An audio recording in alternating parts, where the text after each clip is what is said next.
What's up, everyone watching this video? I'll be breaking down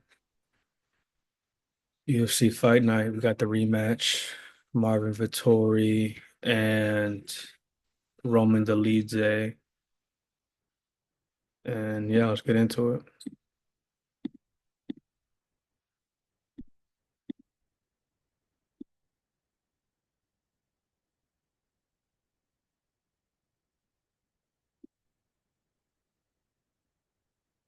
First fight, we got Eunice Dubin versus Carly Judas. And right off the bat, I'm going to pick Dubin. She was a big underdog in her first fight on the Contender Series and then flatlined the girl.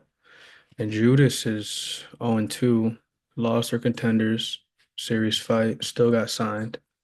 Then lost her first fight in the UFC. Both were split, close fights, but I gotta pick Dubin here. I gotta think that Judas probably has the better grappling and can probably take down Dubin, but Dubin's got power and good striking, so I'm gonna pick Dubin, and a lot of people are too, which doesn't surprise me. I don't know why Judas is such a big favorite, but I'm gonna pick Eunice Dubin in this fight.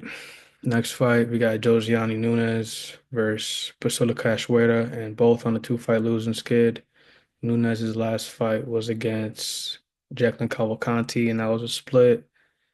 And she lost to Chelsea Chandler. I did not think that she was gonna lose to Chelsea Chandler, but she did. And then Cachoeira got armbarred by Miranda Maverick, and then submitted again by Jasmine Jasudavicius. So I'm not sure why Josiane Nunes is a decent favorite, being at a height disadvantage and being on a two-fight skid. UFC experience in this fight goes to Cachoeira. She has had a lot of UFC fights, been around for a minute compared to Nunes's 5 fights, I believe. Yeah, 5 fights for Nunes, and so Cachoeira carries the experience edge. However, she is getting older and has never been shown too much in the octagon. Um, Everyone picking Nunes here. I guess I'm gonna pick Nunes too. This should be a fight that plays out on the feet. It should be a really good fight for a women's fight. Um, Considering this should be a fight that plays out on the feet, I'm gonna pick Nunes. Anyone's trying to grapple here in this fight is gonna be Cachoeira to take Nunes down and control her because Nunes has shown the ability to be controlled, either whether on the fence or on the ground. So if anyone's gonna be grappling in this fight, it's gonna be Cachoeira. So, but I think that Nunes should be able to defend the takedowns and make it a stand-up fight. So give me Nunes by decision. And I forgot to say that I'm gonna pick Dubin by probably by knockout, honestly, because she's got power and she hasn't been to decision once. So yeah, give me Dubin by knockout rounds 1 or 2.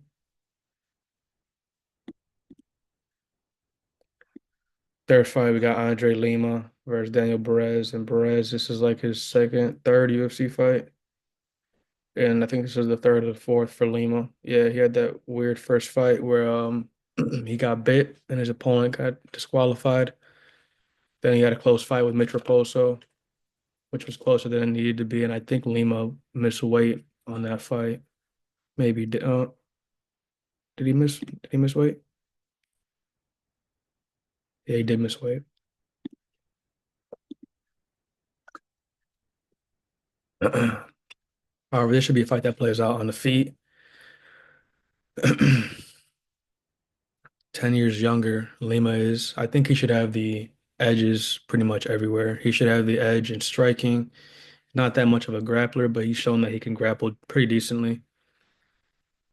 And he shows that he can go to decision, so he has a pretty decent gas tank. So I'll take Lima here by decision. I don't really see any fighter getting a finish here. I don't see any fighter getting a finish here. And this should be a fight that plays out on the feet. And I think that Lima's just a way better striker, but Perez does have some good power for flyweights.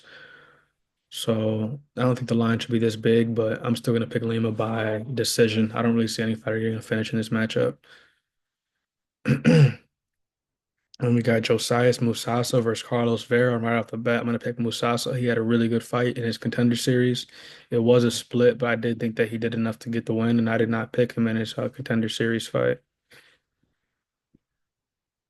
And he performed really well in the contender series fight, and I think that he can be a decent prospect for 135, considering he has so much power and he's pretty big for the division. So in this matchup, Musasa's got a 2 inch height advantage and basically a 1 inch reach. And Vera has been in the UFC or he was on the Ultimate Fighter, and then he's in the UFC now. But his last performance against Rinya Nakamura was not good at all. And yeah, he's never shown me too much on the Ultimate Fighter. I watched him on the Ultimate Fighter. Didn't think he was that skilled, respectfully. And his first fight in the UFC against Rinya Nakamura did not show much. So this should be a fight that plays out on the feet. If anyone's trying to grapple in this matchup, it's going to be Vera trying to grapple because, as you see, he's got, what's that, 5 submissions. Pretty good grappler, and it's shown that he can go to decision. But I think that Musasa is going to be too strong for him.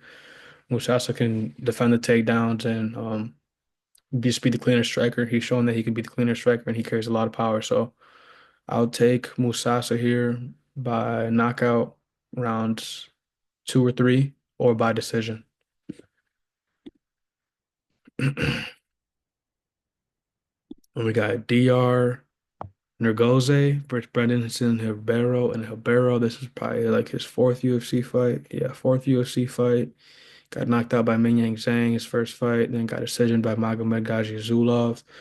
And he won a split against Kyle Machado. And I don't know if I picked him again in that fight against Machado. Maybe I did.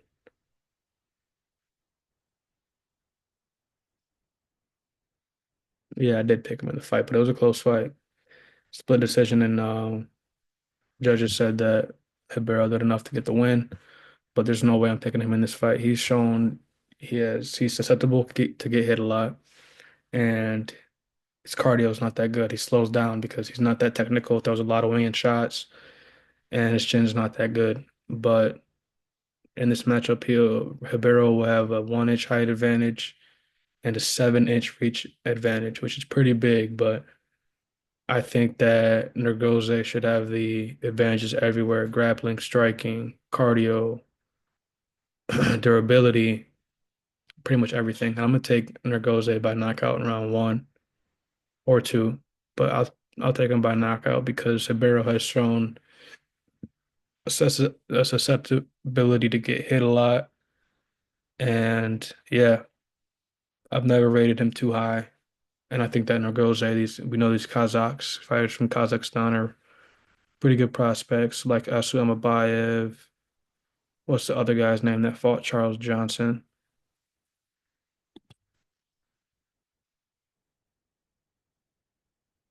Obviously, we know Shavkat.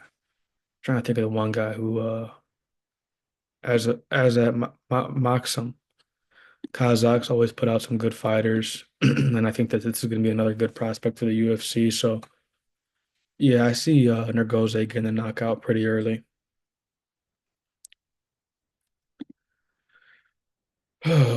Next fight, we got Sam Hughes versus Stephanie Luciano, and this is Luciano's second fight in the UFC. She rematched Talita Alencar from her Contender Series fight. And Sam Hughes is definitely going to carry the UFC experience in this matchup, 9 UFC fights.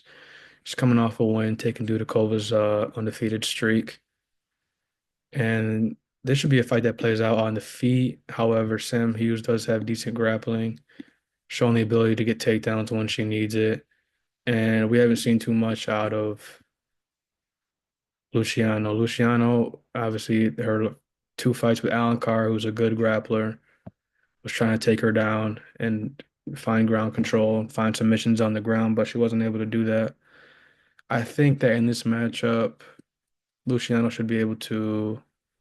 She's got a 1 inch height advantage, two inch reach advantage. I think she should be able to find her strikes at distance, be the cleaner striker for 3 rounds. Way younger fighter, and yes, I mean Hughes obviously has never shown anyone too much. Obviously, taking the undefeated streak of Dudakova was something good for her, but and that's probably the best one on her resume. She took Jacqueline Amarim's undefeated streak too, which is actually pretty decent because Amarim's still a good prospect for this 115, right? Yeah, good fight for 115 or a good win. And I think that Amarim's a good prospect for 115, but besides these two wins, taking the undefeated streaks of Dudakova and Amarim, there's not too many good wins for Sam Hughes. And something that I really believe is that usually fighters coming off the contender series or whether or not they came on off contenders, if it's their first fight in the UFC, it's something different with them because they have like a lot of I don't know if it's nerves or what, but a lot of fighters coming off contender series who looked really good on contender or they lose their first fight and then they end up looking great after their first loss. So it's a little bit weird, but I'm gonna pick Luciano in this fight by decision. I don't really see any fighter getting a finish in this matchup. If anyone does get a finish, it's probably gonna be Luciano by knockout, but I think that Sam Hughes is tough enough, durable enough to stand there for 3 rounds with Luciano.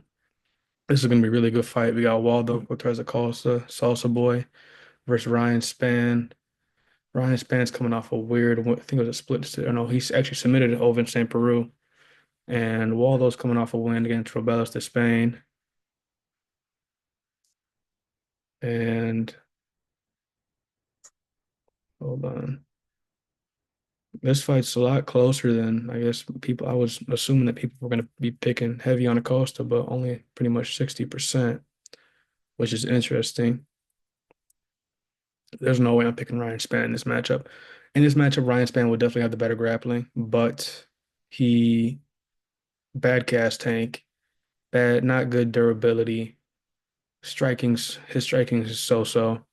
So yeah, I'm gonna pick Waldo Cortez Acosta. I could see this fight playing out on the feet, and if everyone's trying to get takedowns, it's gonna be Ryan Spann. But we did see a little bit improved ground game in Cortez Acosta's department when he fought Spain. He's going for a decent amount of takedowns. He was able to take Spain down, who's way bigger than him and longer reach. So I think that Cortez will definitely have the advantage striking on the feet, Span advantage on the ground, but it's whether or not Span can get the takedown.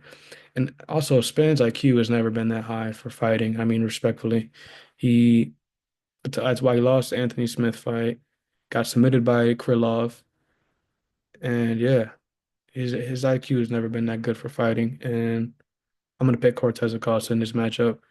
I could see Cortez getting a knockout if Span gasses and slows down like he usually does, but I could also see it going 3 rounds and just Cortez Acosta outstriking Span for 3 rounds. So I'll take Cortez Acosta by knockout, like rounds 2 or 3, or decision. Next fight, we got Su Young Yu versus AJ Cunningham. There's not much to break down in this fight. Cunningham, I think this is his third UFC fight, or no, his second UFC fight. His first fight, he was a late minute replacement against Ludwig Klein, and he got absolutely destroyed. And then Su Young Yu, this is his second UFC fight, and he's a striker, but good jujitsu, like good grappling. He's a pretty well-rounded fighter, so. Cunningham, on the other hand, is decently well-rounded, but not really a good chin, not really a good cardio. This should be a fight that plays out on the feet, and I'm gonna take Su Young Yu by knockout in round one.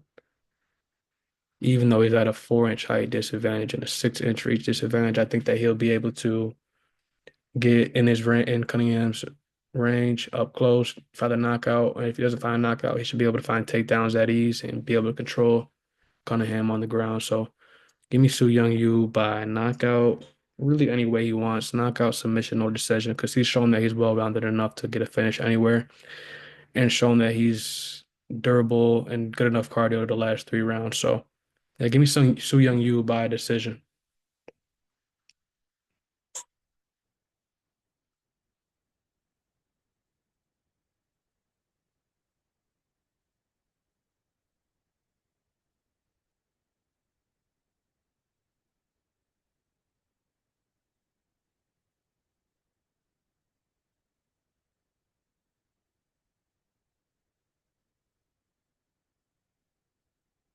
Next fight, we got Damon Blackshear versus Cody Gibson, and Gibson got a good amount of UFC experience. He was in the UFC before, got cut, came back, so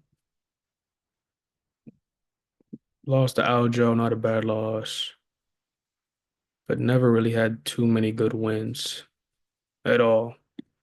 And Blackshear got some decent wins and really good fights. Blackshear always puts on a good fight. So the experience in this matchup definitely goes to Gibson, but I mean, strength, grappling, striking, cardio, durability should definitely go to Blackshear. So I'm gonna pick Blackshear in this matchup. I don't really see any fighter getting a finish. Maybe Blackshear, he could find a knockout or submission because he was the one that caught that guy in the twister, right? Yeah. So he has some good grappling and striking the match. So yeah, give me Damon Blackshear by decision or submission because Cody Gibson has shown the ability to get submitted 4 times. So I'll take Blackshear submission rounds 2 or 3 or by decision.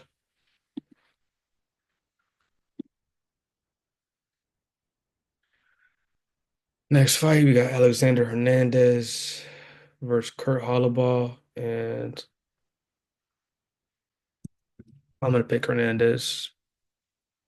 Holloway was in the UFC before, got cut, came back. He's got 7 UFC fights. I think and Alexander Hernandez has to have more. Yeah, he's got 14, so UFC experience goes to Hernandez. Hernandez in this matchup, 2 inch height disadvantage and a 2 inch reach advantage. This should definitely be a fight that plays out on the feet. If anyone has better grappling, it's going to be Holloway, but whether or not he can take Hernandez down, because Hernandez does have some pretty decent wrestling. Cardio has been an issue for Hernandez in the past. Durability has been an issue for Hernandez in the past, but he's definitely a powerful striker. I think that he'll be able to find the cleaner shots on Holloway and get a win by knockout, maybe decision. So I'll pick Hernandez by knockouts like round 2 or 3 or decision. It's going to be a really good fight though. So yeah, give me Hernandez winning that one. Next fight, not much to break down here at all. We got Sung Woo Choi versus Kevin Vallejos. Kevin Vallejos was on the Contender Series against John Silva, lost against John Silva, who was way older than him, way more experienced than him. But Vallejos came back in the Contender Series fight, won. So this will be his first fight, real fight in the UFC.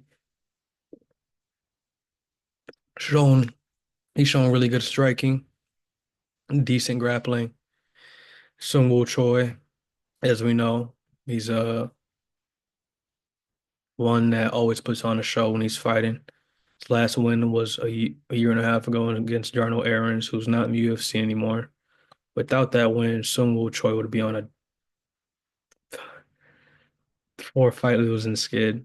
He's had no really good wins. I mean, Yusuf Zalal, but that was a inexperienced young Yusuf Zalal. Besides that, there's not many good wins for Sung Woo Choi. Julian Erosa, who can look really good one night and look really bad the next night. This is definitely going to be a fight that plays out on the feet. Vallejos is at a decent height disadvantage. What's that? 5 inch height disadvantage and pretty much a 6 inch reach disadvantage.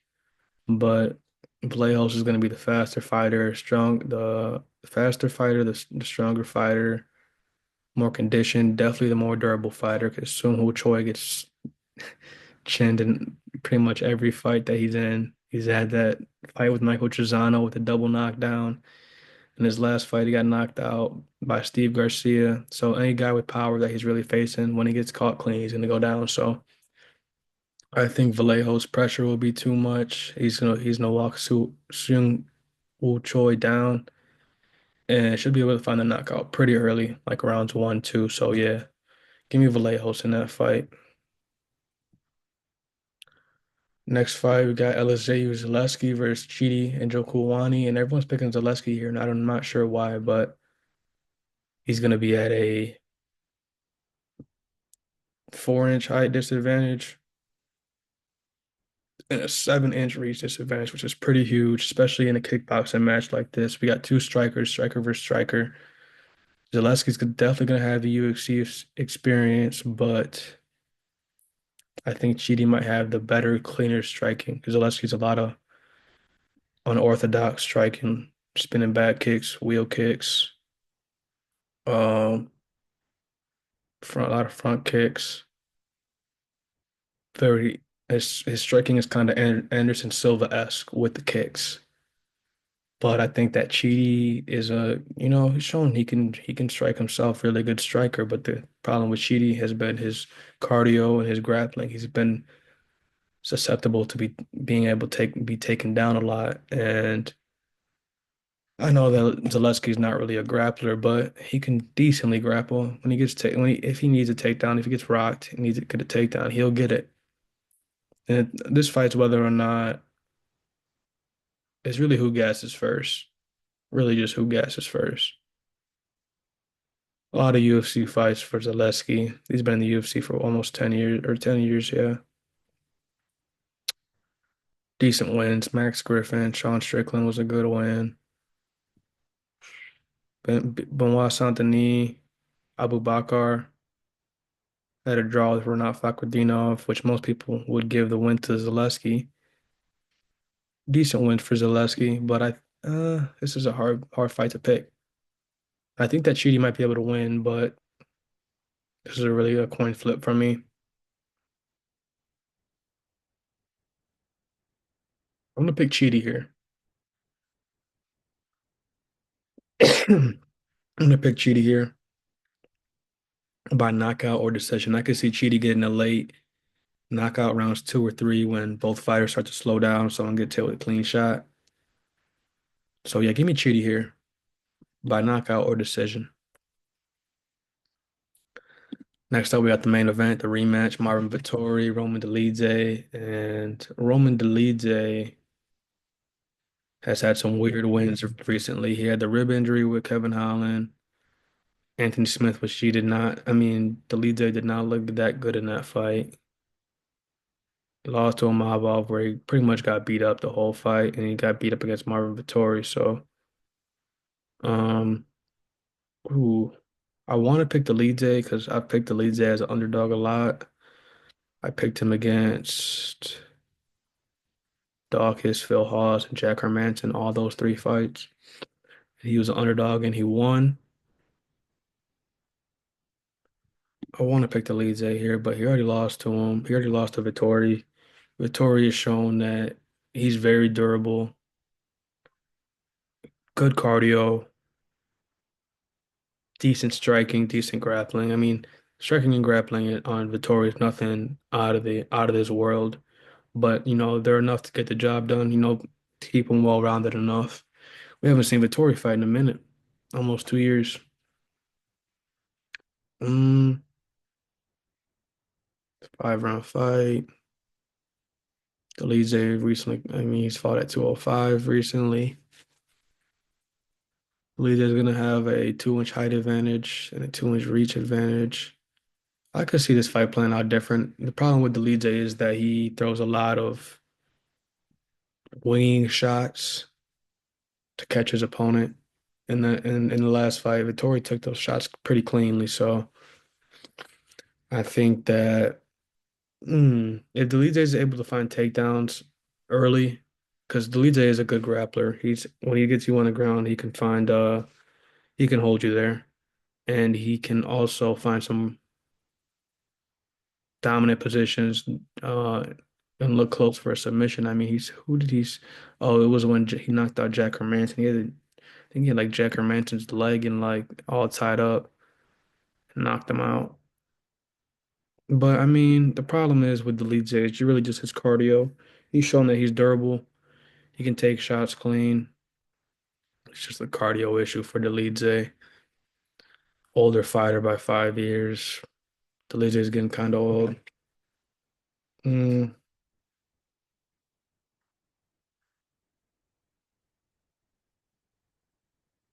I think that.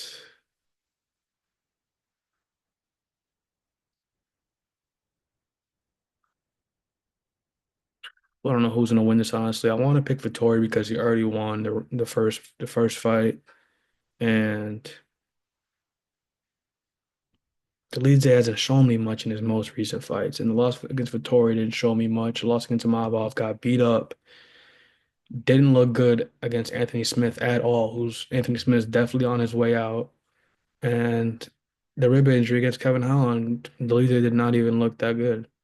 So I want to pick Dolidze, but I got to pick Vettori here. He's going to be, I think, just the hungrier fighter. And yeah, he already beat him. So there's not many more adjustments that Vettori needs to make to win the fight compared to Dolidze. He has to make a lot of adjustments. So I'm going to pick Vettori to win this by decision. I don't really see any fighter getting a finish here. If someone does get a finish, it's going to be Dolidze getting a knockout.